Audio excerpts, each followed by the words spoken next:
আপনারা জানলে অবাক হবেন, পরিমণির স্বামীর সংখ্যা ব্রাজিলের ট্রফির সমান। এ পর্যন্ত পরিমণি বিয়ে করেছেন 5টি। সর্বশেষ রাজকে বিয়ে করেন গত বছরের শুরুতে। তারপরে তাদের ঘর আলো করে আসে ছেলে সন্তান। মাঝে মাঝে তাদেরকে নিয়ে বিচ্ছেদের গুঞ্জন উঠে এই দম্পতির।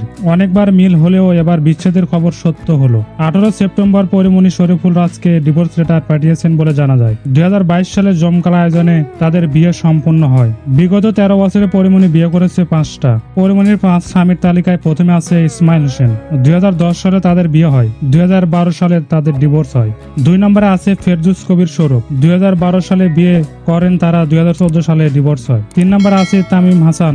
2019 সালে বিয়ে করেন, 2020 সালে ডিভোর্স। 4 নম্বরে আছে কামরুজ্জামান রনি। 2020 সালে বিয়ে করেন, 2020 সালেই ডিভোর্স। 5 নম্বরে আছে শরীফুল রাজ। 2012 সালে বিয়ে করেন, 2023 সালে ডিভোর্স হয়। কোনোভাবেই সংসার জীবন বেশি দূর এগিয়ে নিতে পারেননি পরিমণি। পরিমণির আইনজীবীর মাধ্যমে শরীফুল রাজকে ডিভোর্স দেন পরি। শরীফুল রাজের নারী আসক্ত বেশি থাকার কারণে এই সিদ্ধান্ত নিতে বাধ্য হয়েছে বলে জানান পরিমণি।